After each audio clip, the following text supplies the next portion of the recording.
What's up, everybody? We are here to announce an exciting new thing.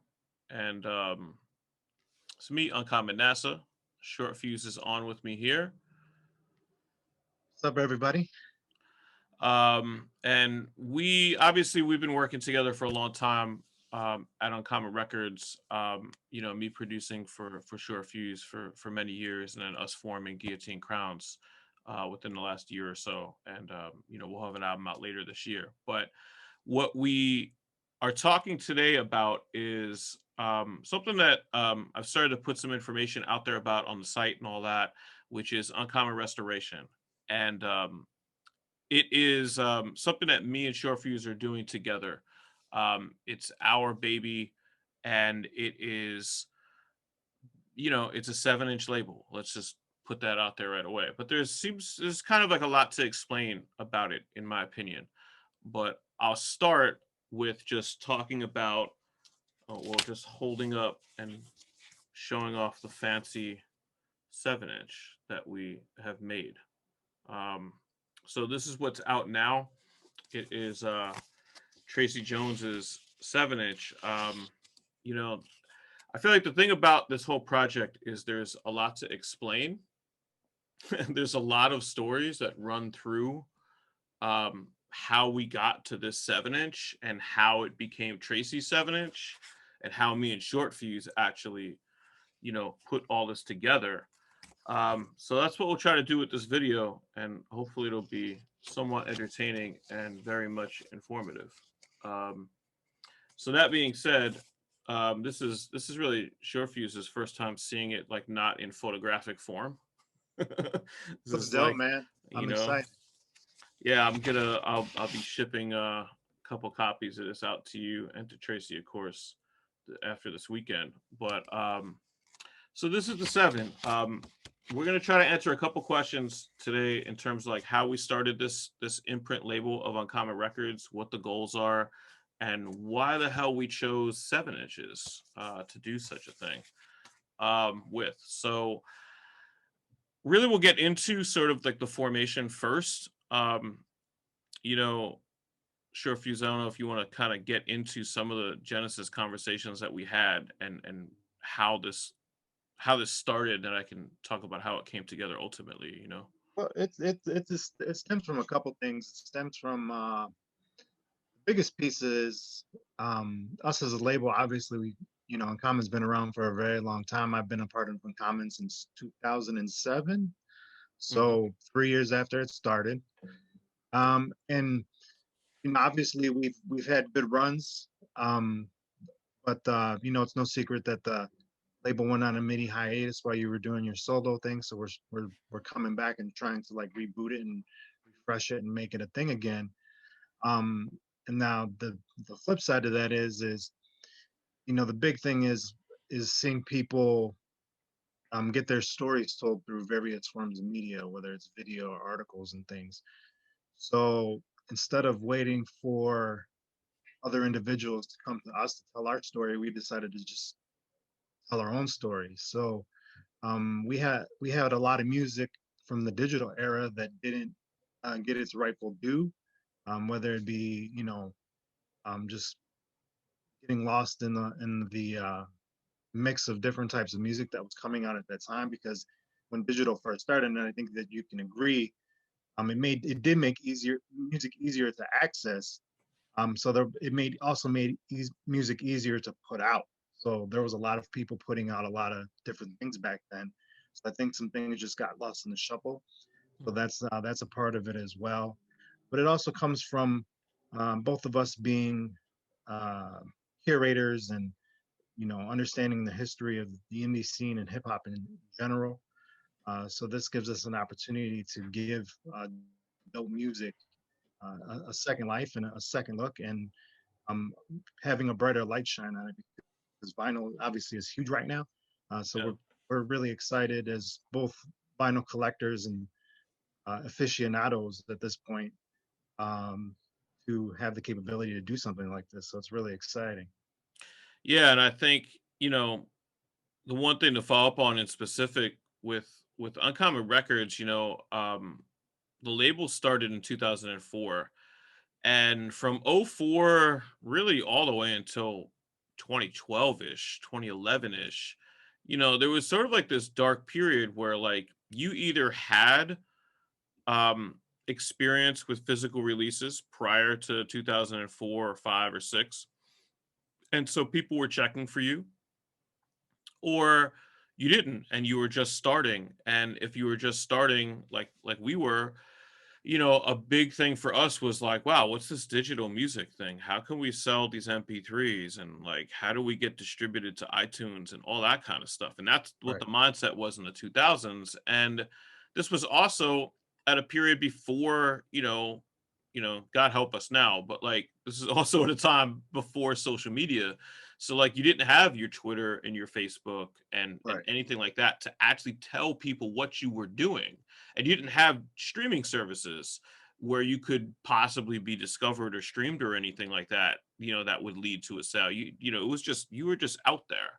And so we had digital distribution as of 2006 on Common Records. And I went about trying to find and supporting people that I knew, supporting friends that I knew that I was a fan of, and also scouring, looking for talent beyond New York as well. And all of that was the goal, to like really kind of flood the market with quality digital releases and try to make some noise. And that was the only option that we had in the late 2000s, as a label starting up with absolutely no money whatsoever.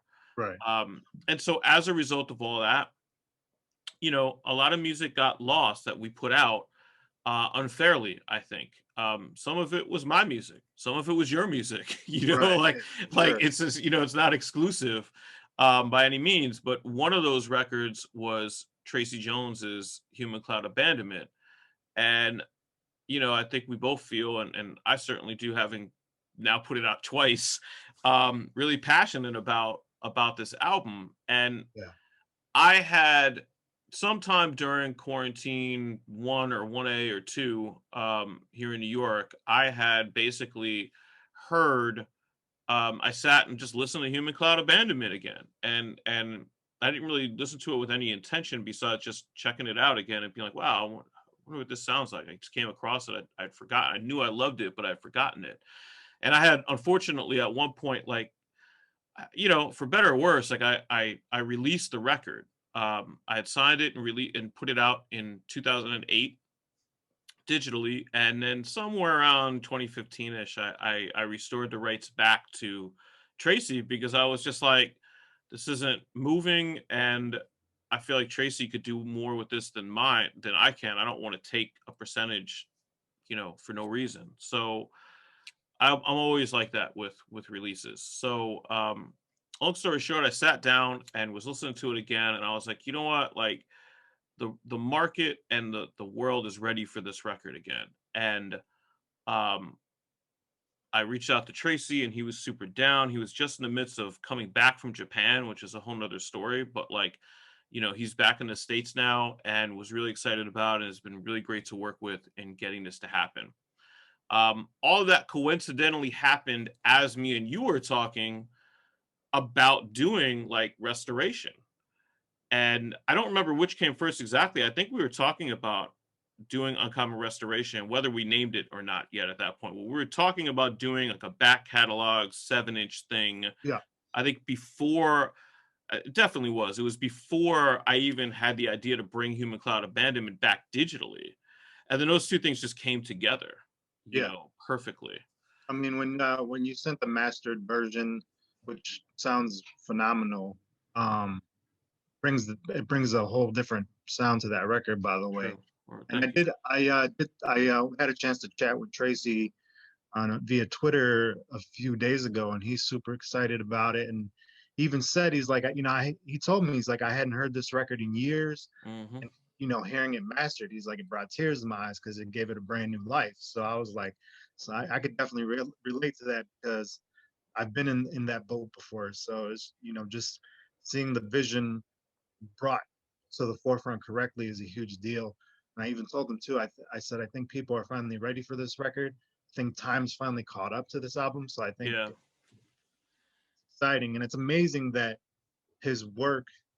from 2008 is still fresh today.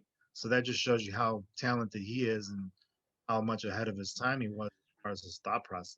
Yeah, and it's amazing that this is the only thing as an album that, he did record and release other songs, including some on Uncommon, but this was the only album piece that he has ever made to this day. And I think it's kind of amazing that it is as good as it is for the time it came out. And it came out in '08, but I'm sure he was working on it in sometime in '06 and '07. So Yeah. it's pretty amazing. So that being said, that sort of breaks down like what this is like actually, you know what I mean, tangibly. The single is DDB, which is one of the songs on the record that Zesto produced, and the title track, which Zesto also produced, is on the B side. Really, there's sort of like no A and B. I felt like that was important. I think that'll be important for all of these. Like that's just the way 45s work in my mind. Like it's not like a 12-inch where you have an A and a B side. So all that So I being mean, said, no, go ahead. I didn't mean to cut you off, but I think that's a good thing to explain to people because Mm, you've kind of gotten into the 45 culture. 45, I mean, I grew up with 45s in terms of listening to them because my parents and my aunts and my uncles had them, but I didn't really understand the difference between mm, 45 and 12-inch until you broke it down for me. And I think for a lot of the people that follow us as a label that understand that we are a vinyl label, these are legitimate 45 speed records. So yes, yeah. I think that's a good thing for you to break down. Yeah, so we'll get into that now. So like why 45s? Like why 7 inches? Why that in particular? Um, you know, a long time ago, I would have thought um, it was a little bit kitschy for a hip hop thing.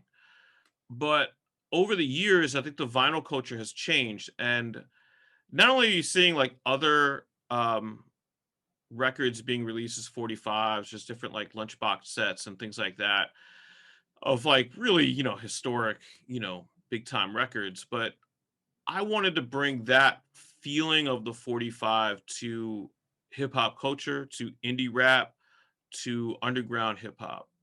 There are other people that are doing it at the fringes. We're certainly now on the fringes with all of those efforts, but I really want to mainstream this and make this like what we are as Uncommon Restoration. And that's what it is. That's what it was founded in. So, in terms of like the physical mechanics of a 45, like, I have seen 7 inches that are pressed at 33 speed. It's gross. Like, as a DJ who plays 45s, and I'll get into that in a second, but like as a DJ who plays 45s, when you see a 45 record like this spinning at 33, it if you're used to seeing it at 45, it's super weird and awkward. And so there was no question to me that even though it was hip hop and even though we're a 12-inch based culture that is used to 33, that these would be 45s. You're going to have to hit that button on your turntable. And I think the magic of discovering that for some people or for rediscovering that for others is part of what we really feel good about with this. And a lot of this comes from, and also you'll notice this is the large hole. So you need the adapter. Like this isn't like a toy 7 inch, with like a 33 size hole. Like this is Right. legitimate. Like, this is for real vinyl heads that, are going to sit and have a 45 adapter and have a 45 speed button on their turntable and have a turntable to begin with, or somebody that just thinks this looks cool on their wall. But, in theory, we're selling this to people that are going to play them. And a lot of my passion for this comes from right here. I mean, I have, you know, this is nothing compared to what I have, but I have stacks and stacks and stacks of 45s now. Like this has become my new passion is collecting and DJing reggae 45s. I DJ every era. I can do, I could do early reggae, ska. I can do 70s roots. I can do 80s digital. I can do 90s dance hall. I can do current dubstep-ish Euro dub kind of music. Like I just love the culture.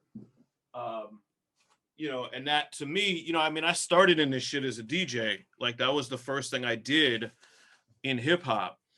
I had my turntables. Um, and I made, indie hip hop mixtapes. That was the first real hip hop thing that I did, besides doing graffiti. Um, but, you know, I wasn't that great at DJing hip hop back then. I mean, granted, I was like 17, 18, 19 years old. But this stuff like really comes naturally to me. And like DJing has really taught me a lot about music, um, a lot about my own music and just a lot about playing music. And it's a great experience if you can do it. Um, but all of that is what brought me to wanting to bring some of that to Uncommon Records with Uncommon Restoration, and wanted me to bring it to indie hip hop in general. I mean, my dream is that what we're doing will result in somebody having enough of these 45s, maybe mixed in with some other people that do similar things, and be able to play a set of like indie hip hop, whether for themselves or for a crowd of people with just these 45s. And in terms of the A and the B, like that's again, like there's just no real reason for an A and a B on a 45 like this, in my opinion. Like, I mean, technically DDB is the A side, um, but this is an equal single. This is two sides. You're getting a banger on each side, and that's what we're going to give you with every 45. Yeah, and that's the beauty of it too, and that's the thing that I was gonna mention. Um, just so people know like how serious we're taking this, because one, there's no A and a B. You as a listener get to choose how you want to experience it the first time you put it on your turntable, which is really Hmm. cool. And the second piece of that, us as the curators and people that are doing putting this thing together as a label, you're gonna get the best each time out. There's not gonna be any fillers on these things. Not that I feel like we have. I mean, I'm a little biased. I feel like we don't really have much filler music on our label, Yeah.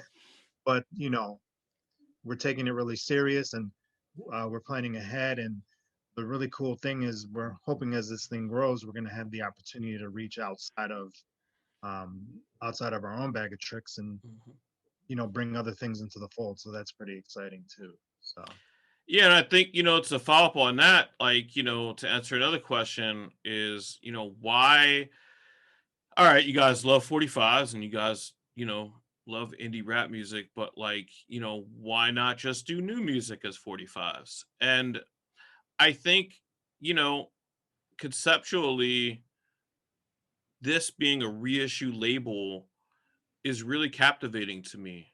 Um, I don't know what the worth of something brand new on a 45 is. And part of that is my experience because, um, in reggae, a lot of the 45s that I get are represses, and they're like, records that were lost. That certain people knew about. Some of those records didn't really leave the island.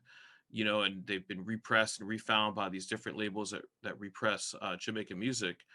And that's just how I see it. It's just like where I'm coming from with 45s. And I think, again, it circles back to our own personal experience in this music business lines up with that, because there's so much to mine out there that did not get its due. There's so much stuff that came up in like the MySpace era that was just amazing music that still to this day you can't stream it on Spotify, or still to this day it was never pressed on vinyl or even pressed up on a CD.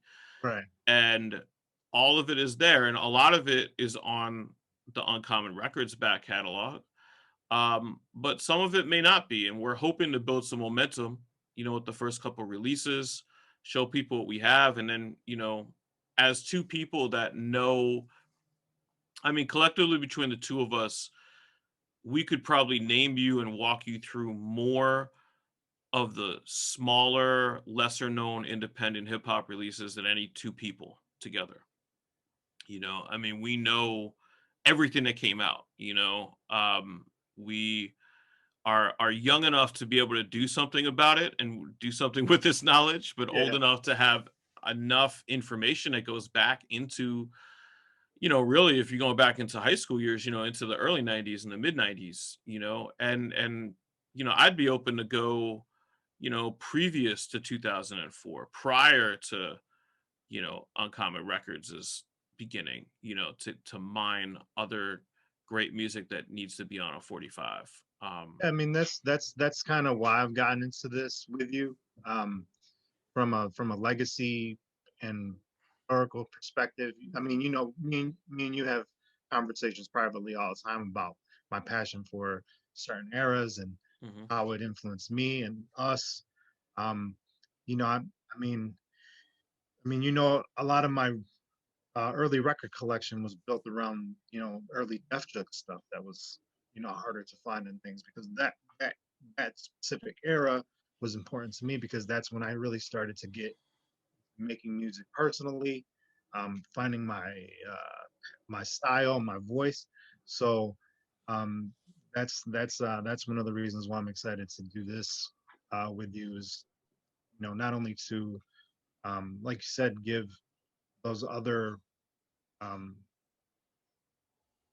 types of music to mine an opportunity to get some shine, but also to to tell our story and leave a Yeah. bigger legacy behind. Because you know, unfortunately, there's not people knocking on our door to do a Wikipedia page. So Mhm. this is Yeah. kind of this is that thing for us to kind of do that type of thing in a physical format, which is really cool. Yeah, I mean, I've always been the kind of person that, like, if you see a void and if you're, then fill it. That's why I've ended up doing so many things over the years in terms of, podcasting and DJing and producing and mixing and I mean, I've always tried to do what I would like to hear out there, you Right, know. And this is a thing like that. I just feel like this is a really bold idea, and a lot of it for me is, I think for us, this is a give back. This is we're at a point now in our lives and in our careers where you know we want to give respect to those that respect us, that we respect, and that we feel created influential music. I certainly think starting with Tracy accomplishes that. And it is a give back. I mean, we're not going to get rich off of this by any means. no, So, this is something that we're doing out of the love of the music and trying to create something tangible that somebody can, hold on to and say, hey, like instead of just doing, another CD or another T-shirt or another Spotify stream. These guys came up with something that really makes me want to come out of my pocket and support and really want to build a 45 collection. And that's what we're after. you yeah. know I mean, uh, for me personally, like, I have a couple 45s in my collection. But most of my stuff is all 12-inch singles and LPs. So I just ordered a crate to put these 45s in, to keep them in a safe place. And so that's the passion that I'm putting in. nice. Yeah. So, I hope that one day I can actually fill it. So, Yeah, and I but I mean, think that's a good goal. not for nothing, we got the special ordered orange sleeves. These did not come with the product. We had to go find orange sleeves to put these in. This is limited to 100 copies. This is probably only going to be the only 100 copies that exist. And of course, you can see the really dope logo and label, that we put together with DJ Jazz Pants. Um, which is going to be the label for all of the releases that come on it. The only thing that's going to be different about this, the next one, is going to be the name and the song title and some of the details that are on it. The label will look exactly the same. They'll all match in your collection, and that's the goal. That's I'm used to that with 45 culture. I'm used to that even with hip hop culture. I mean, I have, my record crates behind there, they have a little tab with a Fondle 'em section, and Fondle 'em only put out records with white label sleeves. So that's how much that sort of is ingrained in me, is through that. So that's the label. That's what me and Short Fuse have put together. Go to uncommonnasa.com. pretty soon there'll be a dedicated uncommon restoration page on the site. In the meantime, you can get um, Tracy's 45 at uncommonnasa.com/uncommon shop. It's of course on Bandcamp too, uncommonrecords.bandcamp.com. And just keep supporting, and also make sure to subscribe to this channel. I'll do the YouTuber guy thing. Um, we're gonna try to put out more videos like this. Me and Short Fuse have something planned to sort of do like a YouTube podcast, a YouTube exclusive podcast together, that we'll be doing pretty soon. Yeah. So certainly subscribe to the channel, hit like on this, comment below if you have any suggestions of either uncommon back catalog or indie rap back catalog that you think would be a cool thing to put for us to put on a 45. Please feel free to make that suggestion. Tell us what you think about the 45 format in the first place. Everything else, all that stuff helps. Hit like, all that other stuff. It helps this video get seen, and it'll help other videos from us get seen too. So um, those are my final thoughts. Anything else from you, Fuse? No, man. Like I said, I'm really excited about getting this stuff out there. Getting other artists a second chance. Because, like I said, when I touched base with Tracy personally, he was really excited. Even just seeing his words typed out, I could feel the excitement coming, Yeah. which is really cool. So I'm glad that we were able to do that for him. So, because that, I think that kind of gives him the opportunity to ignite that creative flame, which is never a bad thing. Yep. Absolutely. If I could do that for him or for anyone else that's going to be down with this, and I'm super honored to be in that position to let people know. That's what all of us want as artists. It's like Yeah, to know definitely. that people appreciate what we do, and that there's an interest in something else. In 2021, it's really hard to pick up on that. So that being said, we're gonna get out of here. Check out the 45 one more time. Oh, beautiful stuff. So peace out. Peace.